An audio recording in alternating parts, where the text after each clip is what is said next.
Om Jnanatimirandasya Gyananjanan Shalakaya Chakshurunmilitam Yena Tasmai Shri Gurave Namaha. Gurave Gaurachandraya Radhikaya Stadalaye Krishnaya Krishna Bhaktaya Tadbhaktaya Namo Namaha. Narayanam Gurum Vande Sharanyam Bhakta Bandhavam Gauramanovistam Purnam Radha Dasyam Pradayakam Rupanugacharyavaryamu Rupamanjari Preshtakam Patita Pavana Bandhavam Yugacharya Narayanam Vancha Kalpatarubhyascha Kripa Sindhubhya Evacha Patitanam Pavanebhyo Vaishnavebhyo Namo Namaha. Namo Mahavadanyaya Krishna Prema Pradayate Krishnaya Krishna Chaitanya Namne Gaura Tvise Namaha. Shama Sundara Shikanda Shekara Izmira Hasa Murali Manohara Radhikara Shika Mama Kripanide Swapriya Charana Kinkarim Kuru Tapta Kanchana Gaurangi Radhe Vrindavaneshwari Vrishabhanusute Devi Pranamami Hari Priye Vrindai Tulasi Devyai Priyai Keshavasacha Krishna Bhakti Prade Devi Satyavatyai Namo Namaha. Shri Krishna Chaitanya Prabhu Nityananda Shri Advaita Gadadhara Shri Vasadi Gaura Bhakta Vrinda Hare Krishna Krishna Krishna Hare Hare Hare Ramu Ramu Ramu Hare Hare. Então, primeiramente, eu gostaria de dar início oferecendo as minhas mais humildes e respeitosas reverências à poeira dos pés de lótus de Paramaradatama Sri Guru Pada Padma Nita Lila Pravista Om Vishnu Pada Paramahamsa Parivraja Kacharya Ashtotara Satasya Srimad Shila Bhaktivedanta Narayana Goswami Maharaj Shila Gurudev e também a todos os Shirupada Gauriya Guru Varga, a todos os Tridandis, Sannyasis, Brahmacharis, Vaishnavas, Vaishnavis e a todos aqui hoje reunidos as minhas mais respeitosas reverências. Então, pela misericórdia sem causa de Srila Gurudeva, de todos os nossos mestres do passado, presente e do futuro, nós podemos nos reunir aqui hoje mais uma vez para dar sequência, então, à leitura do Uddhava Gita, capítulo 20, verso 21. Então, o rei Pururava, ou o rei Aila, como é chamado aqui, né, nesse capítulo, é o Aila Gita, seria a canção do rei Aila ou do rei Pururava. Ele está concluindo que todo aquele desfrute material no qual ele estava enredado não trouxe para ele nenhuma satisfação de fato e, ao contrário, só causou mais perturbação, ao ponto dele se comportar como um louco devido ao apego que ele tinha por aquela apsara com a qual ele desfrutava, né? Gratificava os seus sentidos. Então aqui no verso 21 ele diz: qual a diferença, né, entre vermes e aqueles que têm prazer no corpo material, que é composto de pele, carne, sangue, nervos, pus, ossos, enfim, fezes e urina. Ou seja, os vermes comem esse corpo quando a alma parte dele, né? Quando o corpo morre, e os vermes eles vão então desfrutar de toda essa podridão que o corpo se torna, né? Sem a presença da alma, o corpo simplesmente apodrece, decai. Ele não consegue manter essa relação entre todas as partes de maneira, vamos dizer assim, harmônica, né? Saudável, equilibrada. Automaticamente tudo decai, tudo perece, tudo se destrói. 22. Após ponderar cuidadosamente sobre a natureza do corpo material, aquele que é sábio não deve se associar com mulheres, nem mesmo se associar com aqueles que estão apegados às mulheres, né? Afinal de contas, enquanto houver uma proximidade entre os objetos, entre os sentidos e seus objetos, a mente com certeza ficará agitada. 23. A mente não fica agitada por coisas que são desconhecidas para ela. E assim, a mente daqueles que controlam os seus sentidos fica, como se diz, estabilizada e em paz. Ou seja, aquele que não conhece a gratificação dos sentidos não tem por que se agitar por ela. Então é por isso que desde a mais tenra infância os monges são treinados para não ter qualquer tipo de envolvimento com o sexo oposto, para que ele não desenvolva nenhum tipo de atração por aquele prazer oriundo desse relacionamento. Então, uma vez que ele não conhece aquilo, ele não se atrai por aquilo. Tá? A mente, ela não se agita, ela não se, vamos dizer assim, não se inflama por aquilo que ela não conhece. A menos que você seja levado e forçado a fazer uma coisa, a sua mente não vai sentir falta dela. Mas você pode ser induzido. E é isso que a sociedade moderna faz com a gente. Nos induz a conhecer e ter relações com coisas que não necessariamente nós buscaríamos, né, se não fôssemos estimulados para isso. Né? Da mesma forma, a mente que conhece o lado espiritual, ela automaticamente busca por isso também. Então, por isso que é muito importante, desde o começo, as crianças serem educadas espiritualmente. Primeiro que isso vai deixar impressões muito profundas nelas. Por mais que depois elas decidam se casar por qualquer razão que seja, aquela prática espiritual do começo da vida dela vai deixar marcas fortíssimas e vai fazer com que, num futuro muito próximo, ela abandone aquela vida de gratificação dos sentidos, aquela vida familiar, e se torne um renunciado. Tá? Ou seja, é o movimento natural da passagem dos ashrams. Então, a criança, ela é um brahmachari, ela é um estudante celibatário, então ela vai viver no ashram com o guru, ela vai ter todas as experiências espirituais, vários samskaras, impressões espirituais muito fortes serão colocadas dentro do subconsciente dela, do consciente dela também, da memória dessa vida. Então, a fundação mental e espiritual dela vai ser baseada na prática espiritual. Tá? E aí, se por algum acaso, algum karma, alguma coisa, essa criança entra na vida familiar, né, se torna um grihasta, automaticamente aqueles samskaras vão levá-la a renunciar mais tarde e entrar na vida de vanaprastha, que é o terceiro ashram. E, em consequência, logo em seguida ela entra no ashram de sannyasi, que é a renúncia completa. Então, nada é por acaso. Né? Tudo é montado na cultura védica de maneira a facilitar a sua renúncia do mundo material. Krishna não quer que você fique aqui no mundo material para sempre. Então, vocês precisam entender uma coisa, que a cultura védica ela foi feita para estimular a renúncia nas pessoas.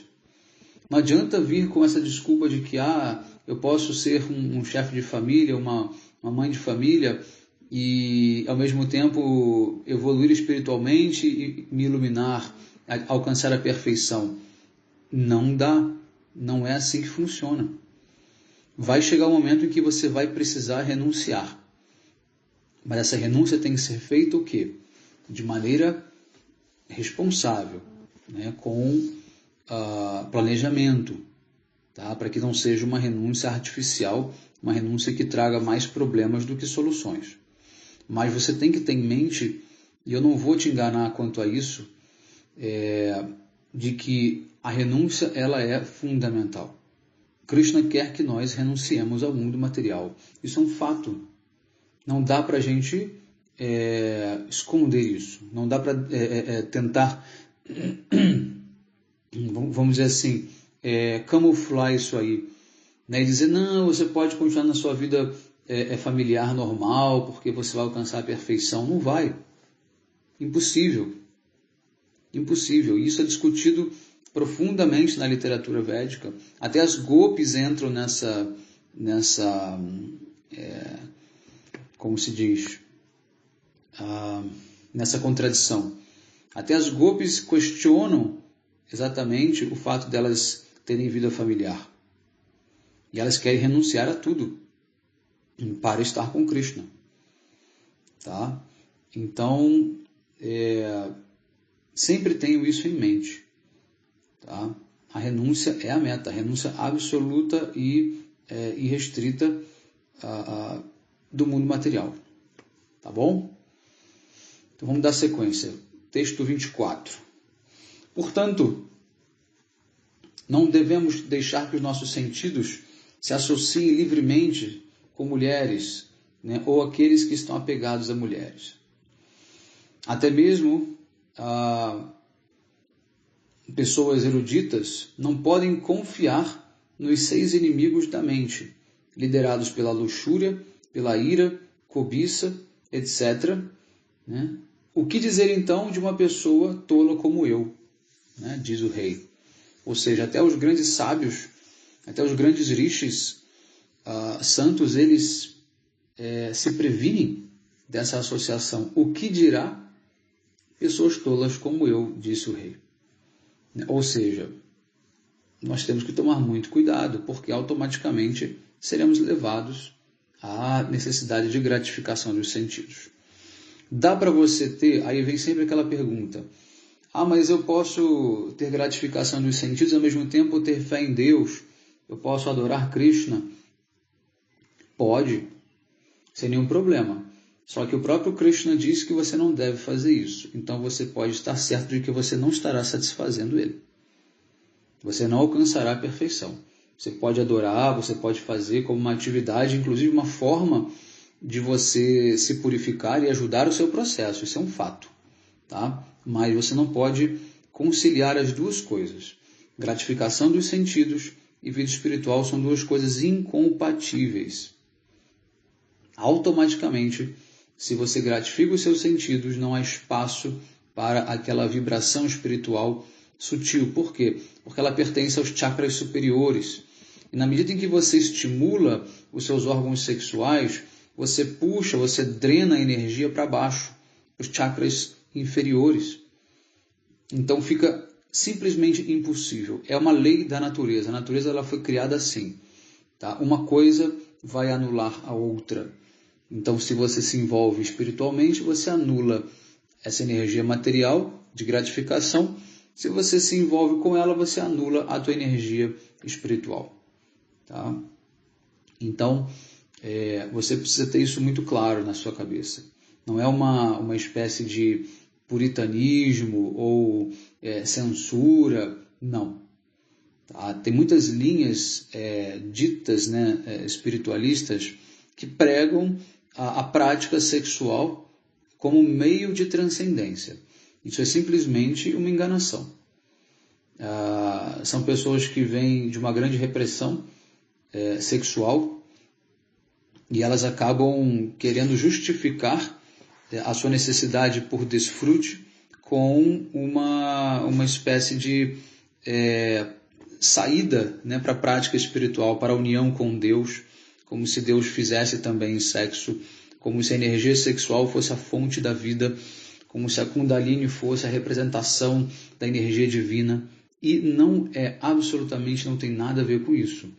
Kundalini é uma energia material do corpo físico. Não tem absolutamente nada a ver com a alma, nada a ver com Deus, tá? Só que em nome dessa união com o sexo oposto, as pessoas acabam atribuindo a Deus, né? Porque eles veem Krishna com Radha, então eles acham que você ter uma relação de casal representa a realidade divina, porque Krishna também é um casal com Radha. E eles acham que Krishna está gratificando os sentidos dele com Radha, né? Infelizmente, tem muitas pessoas que pensam assim ainda, tá?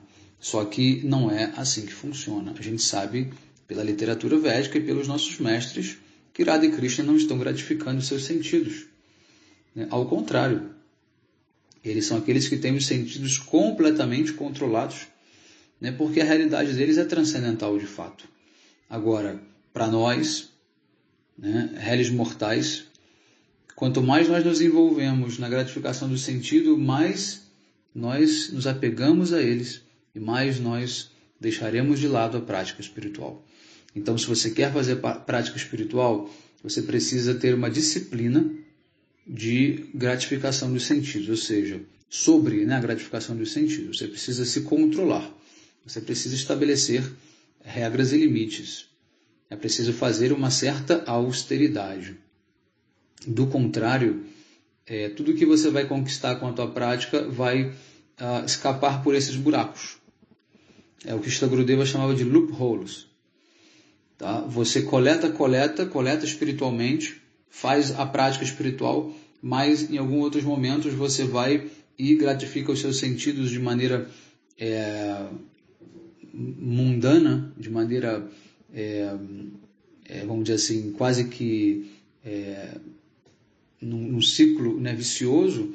Então automaticamente você deixa escapar aquela energia espiritual que você estava acumulando.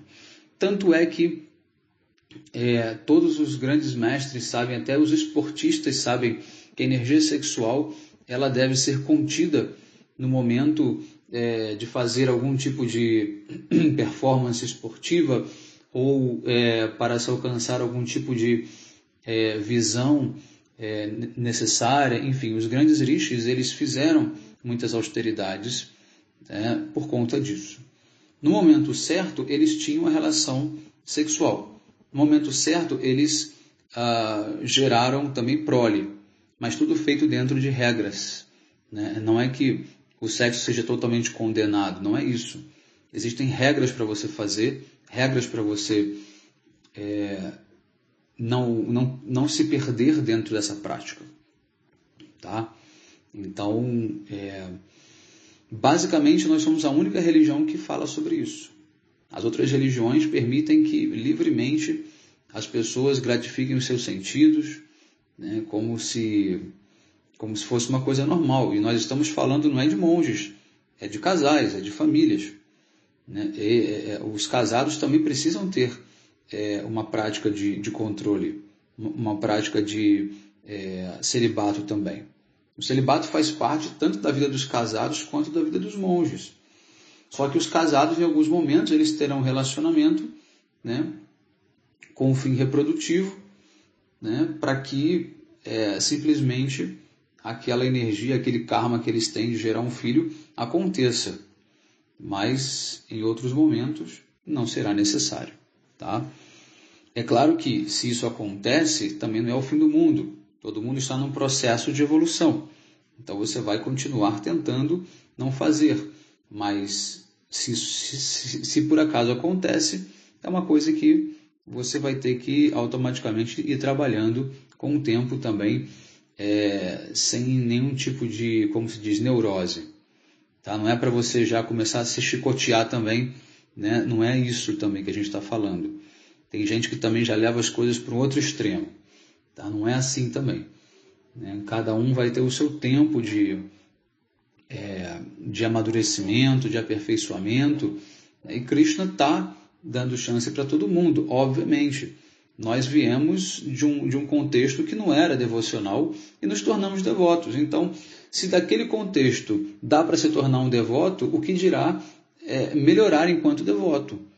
Então, você tem que ter sempre muita calma, muita cautela, para que você não se deixe também se tornar um fanático, porque se você reprime demais também, tem uma hora que você acaba não conseguindo controlar, e isso acaba se tornando algo muito negativo, né? Vamos dizer assim, isso explode por um lado que não era o lado correto. Tá? Então, muito cuidado com a repressão, que é totalmente diferente de controle. Tá? E como nós conseguiremos esse controle sem ser uma repressão? Como nós conseguiremos fazer com que não haja um impulso? Né? A questão não é simplesmente reprimir o impulso, a questão é fazer com que não haja impulso. Tá? É ocupando os seus sentidos na prática espiritual, no serviço devocional a Krishna. Não há outra solução. Então, se você já é um devoto, você já está praticando, não adianta você achar que você vai sentar em casa e vai tentar controlar os seus sentidos sem fazer uma prática espiritual, né? Sem utilizar os teus sentidos para servir a Krishna, aos Vaishnavas, sem fazer um trabalho pesado. Né? Você precisa trabalhar pesado para o corpo cansar, para os sentidos ficarem exaustos, né? Para que eles não tenham forças, né? para serem agitados, né? Para te incomodar. É por isso que os monges trabalham exaustivamente. Né? Para quê? Para que os sentidos fiquem ocupados ao extremo com o serviço devocional e não tenham nem tempo de pensar em fazer alguma outra coisa. Então não adianta também você achar que vai cair do céu. Né? E não adianta você achar também que só vale a pena, só é suficiente cantar o Mahamantra. Não é. O Mahamantra vai ajudar por um aspecto, mas é necessário você usar os sentidos completos. Os seus 5 sentidos você precisa utilizar no serviço, tá? Devocional. O máximo que você puder, você tem que se ocupar em serviço, em trabalho. Trabalho físico, tá? Para que você sublime essa energia vinda dos sentidos com uma atividade espiritual transcendental, que vai satisfazer os sentidos muito mais do que uma gratificação meramente luxuriosa. Então, ocupe o seu tempo o máximo e fique exausto no fim do dia. Tá? Exausto de servir, né? Cansado de servir. Você vai ver como os seus sentidos ficarão muito mais calmos e menos agitados, né? E o controle deles será feito automaticamente. Tá? É por isso que os Vaishnavas muitas vezes eles recomendam para os devotos, né, fazerem muito serviço físico, trabalhar mesmo, trabalhar pesado. Tem um passatempo muito famoso, dois devotos se aproximaram de Srila Jagannatha Das Babaji Maharaj, né, isso uns 200 anos atrás mais ou menos, e Jagannatha Das Babaji ele passava o dia cantando, é um devoto puro,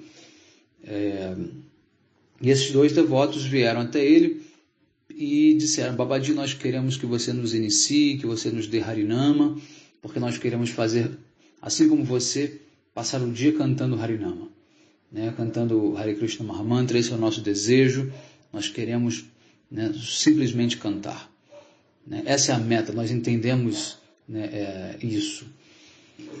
Então Babaji Maharaj iniciou eles, deu Harinama para eles, só que ao invés dele dar uma japamala para eles cantarem, ele deu uma enxada para cada um e falou: olha, tá vendo aquele campo ali, aquela plantação de berinjelas? Eu preciso que vocês limpem, que vocês cuidem daquilo ali, tá? E depois, se sobrar tempo, vocês podem cantar um pouco de Mahamantra. E os 2 devotos ficaram revoltados, falando: não, Babaji Maharaj, como assim? Nós viemos aqui só para cantar Hare Krishna. Nós queremos ser santos como você, nós queremos, né, avançar espiritualmente. Nós sabemos que é só através do canto do Mahamantra que a gente vai conseguir. E agora o Senhor pede para a gente trabalhar na agricultura, fazer trabalho físico, a gente fazer isso em casa, a gente não veio aqui para fazer isso de novo. E Babaji Maharaj disse: você faz esse serviço porque é esse serviço que vai te dar qualificação para você poder cantar o Mahamantra um dia. Mas se você sentar agora para cantar o Mahamantra no estado em que você se encontra, com seus sentidos descontrolados, na verdade a tua luxúria vai aumentar. o teu descontrole mental vai aumentar, não vai diminuir. Então você precisa agora fazer serviço direto, né, para satisfazer Guru, Vaishnavas, Krishna, usar os seus sentidos de maneira a cansá-los, tá?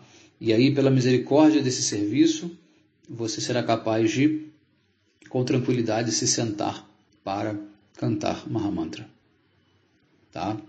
Então, esse é o tratamento. Nem todos estão prontos, tá, para começar e já simplesmente sentar e cantar. É necessário seguir a orientação do mestre. E o mestre sabe qual é o nosso nível, o mestre sabe do que a gente precisa. Nós precisamos nos purificar, nos prepararmos para a prática ideal. Então, olha assim, o mínimo que se espera é que as pessoas cantem o Mahamantra nessa era, porque é a era em que o Mahamantra funciona como uma prática espiritual. Mas vejam que o nível das pessoas está tão degradado que nem isso elas conseguem fazer. Elas precisam fazer um preparatório para começar a cantar, para aí sim conseguir essa purificação. Tá? Isso é Kali Yuga. Em Kali Yuga as pessoas são muito luxuriosas, extremamente luxuriosas. Então é muito difícil você controlar isso sem um trabalho paralelo. Tá? Então é como se fosse um tratamento médico. Você tem o remédio principal, né, que no caso seria o Mahamantra. Só que paralelo a esse remédio, o médico ele vai recomendar também alguns outros, vamos dizer assim, tratamentos paralelos, como por exemplo uma dieta adequada, tá? Exercícios, pegar sol, enfim, beber água. São coisas que você vai ter que fazer ao mesmo tempo que você toma o remédio, senão o remédio não vai funcionar. Então, cantar o Mahamantra é como tomar o remédio. Só que você precisa fazer outras atividades que vão dar suporte para o cantar do Mahamantra, senão ele não funciona. Tá bom? Espero que isso esteja bem claro e bem compreendido. Tá? Vamos então dar sequência aqui. 25. Então aqui Krishna diz: após cantar esta canção, ou seja, após recitar esses versos, né, Maharaj Pururava, o melhor entre os semideuses e os humanos, abandonou essa posição, ou seja, deixou, né, o planeta de Urvashi, onde ele estava lá desfrutando. A sua ilusão se dissipou através do conhecimento transcendental. E ele entendeu que eu sou a super-alma dentro do coração dele. Aí finalmente ele alcançou paz. Tá? 26. Uma pessoa inteligente deve, portanto, abandonar todos os tipos de más associações e, ao invés disso, se associar com devotos santos, cujas instruções destroem os apegos materiais dentro da mente. Então a vantagem de você estar com um santo é essa. O santo vai sempre tentar fazer com que você corte os relacionamentos materiais. Destrua os seus apegos materiais. Não espere de um santo outra coisa. Se ele não fizer isso, ele não é um santo. Se ele não fizer isso, ele mesmo não é um renunciado. Tá? Ele precisa fazer isso. É a função dele. Né? Mas a maioria das pessoas não quer ouvir isso. Elas querem manter o desfrute social. Aí o que elas fazem? Elas vão buscar gurus que não cobram isso. Gurus que não têm qualquer tipo de restrição quanto à gratificação dos sentidos. Gurus que não seguem 4 princípios. Esses gurus estão cheios de discípulos. Tem milhões de discípulos. Por quê? Difícil as pessoas quererem, de fato, romper com a gratificação dos sentidos. Mas aqui na Gaudiya, no movimento Vaishnava, não esperem outra coisa a não ser isso. Tá? E eu acho que se vocês já chegaram até aqui, nesse estudo do Uddhava Gita, e já assistiram outras aulas minhas, é porque eu sei que vocês, de fato, já têm a clareza e já sabem da necessidade de seguir esse processo da maneira adequada e correta. Claro, pode ser que vocês não estejam ainda lá, naquele patamar ideal, não tem problema, mas vocês já estão buscando. E é assim que a gente começa. Todos nós um dia fomos como esse rei Pururava. Eu já fui, vocês já foram, e alguns de nós ainda mas lembre-se sempre, sempre há uma solução. Para aquele que se abriga nos pés de lótus de Krishna, sempre há um final feliz. Sempre há a possibilidade de você vencer todos os seus defeitos e abandonar todos os desfrutos materiais, não importa o nível que seja. O rei Pururava, ele estava desfrutando com a mulher mais linda da existência, que é uma Apsara. A gente acha que aqui no mundo material, aqui na Terra tem... mundo material não, porque lá também é mundo material, mas aqui na Terra, você tem mulheres bonitas que são muito atraentes. Imagine lá, nesses planetas celestiais. Elas são milhões de vezes mais bonitas e mais atraentes do que as mulheres daqui. Então o rei Pururava estava envolvido com essa mulher e chegou ao ponto de ficar louco, de sair correndo na rua nu atrás dela. Ainda assim, ele conseguiu se livrar de tudo isso porque ele se abrigou nos pés de lótus de Krishna. Tá? Então continue a sua prática, não perca as esperanças. Não é porque você acha que você é muito luxurioso que você não vai ter chance. Não. Continua, persiste, ore, cante, siga o processo, faça serviço devocional, estude, continua ouvindo o Harikatha. Harikatha é muito poderoso. O Harikatha, ele é mais poderoso do que você mesmo lendo o livro. O Harikatha, ele tem uma outra força.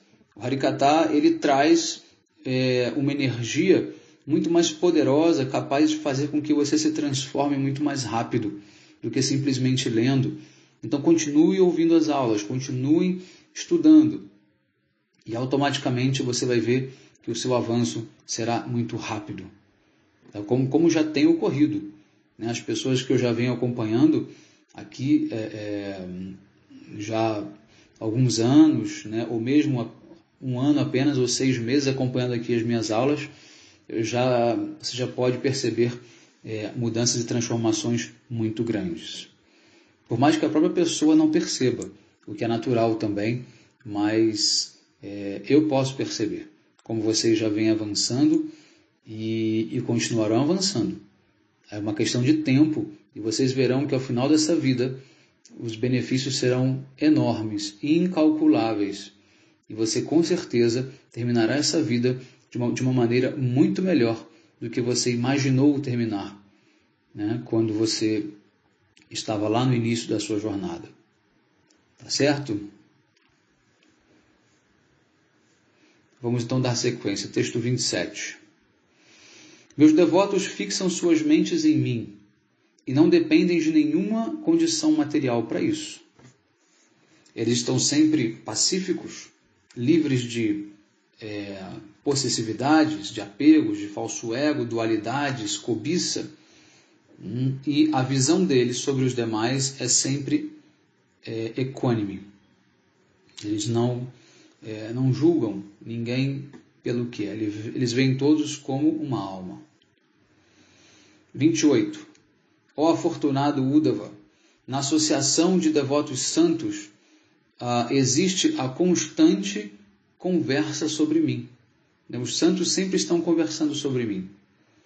Aqueles que se ocupam em ouvir e cantar as minhas glórias, certamente se purificarão de todos os seus pecados. Em quaisquer corações, quem quer que cante, ouça e respeitosamente coloque no seu coração essas discussões sobre mim, ou seja, essas conversas, esse Harikatha sobre mim, se torna dedicado ao meu serviço e alcança então devoção por mim. Eu sou o Brahman Supremo, o reservatório de ilimitadas qualidades transcendentais e a personificação da bem-aventurança espiritual. Após alcançar o meu serviço devocional, não existe nada mais a ser alcançado.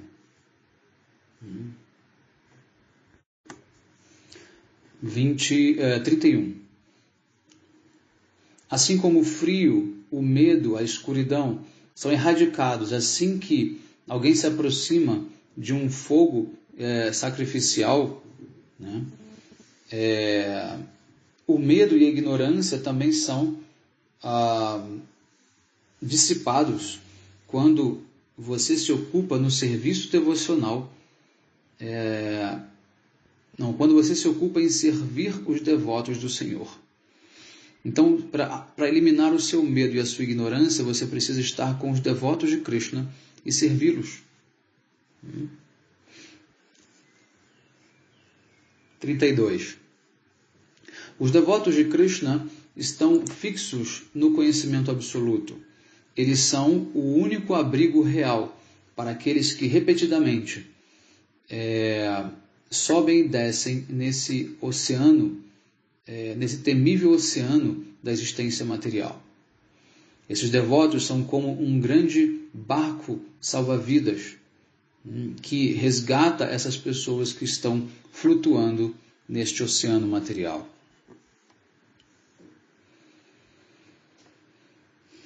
Assim como os grãos são a vida das entidades vivas, assim como eu sou o abrigo daquele que está sofrendo, assim como a religião é a riqueza daqueles que estão à beira da morte, os meus devotos são o único abrigo para aqueles que estão temendo cair nessa miserável condição de vida material. Então, se você teme a vida material, você deve se abrigar nos devotos. Aqui devotos significa devotos puros, tá? Devotos que estão de fato já salvos, não é qualquer devoto. São devotos que ou já estão salvos ou estão salvando, são eternamente liberados. 34. Meus devotos podem conceder a visão transcendental, assim como o sol é capaz de oferecer aos olhos a função de ver após o seu nascimento cada manhã. Os meus devotos são, na verdade, os bem-querentes de todos. E eles são tão bons quanto eu. Eles são não diferentes de mim. Olha o elogio que Krishna faz aos devotos dele. Os devotos são não diferentes de Krishna.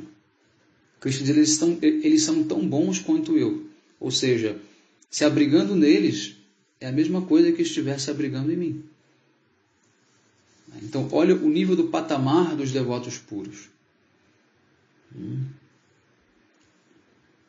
35. Então, perdendo todos os desejos em viver naquele planeta com Urvashi, o rei Pururava, então, voltou a morar na terra e a viajar por diversas partes, livre de desejos materiais, satisfeito em si mesmo. Então, ele se tornou um renunciante, mendicante, simplesmente passou a vagar pela terra. Então, veja o nível de uma cultura que faz um rei se tornar um mendicante. Essa é a cultura védica. Então aqui termina o 20º capítulo do Uddhava Gita. Estamos quase terminando o Uddhava Gita. Acredito que daqui mais, no andar da carruagem, talvez 15 dias ou 3 semanas, no máximo um mês, a gente já termina o Uddhava Gita. E já vou anunciar para vocês o próximo livro, tá? Que será então estudado. Ok? Então todos tenham um excelente dia. Hare Krishna. Vanchakalpatarvyasya kripa sindubhyaiva cha patitanam pavanebhyo vaishnavebhyo namo namaha.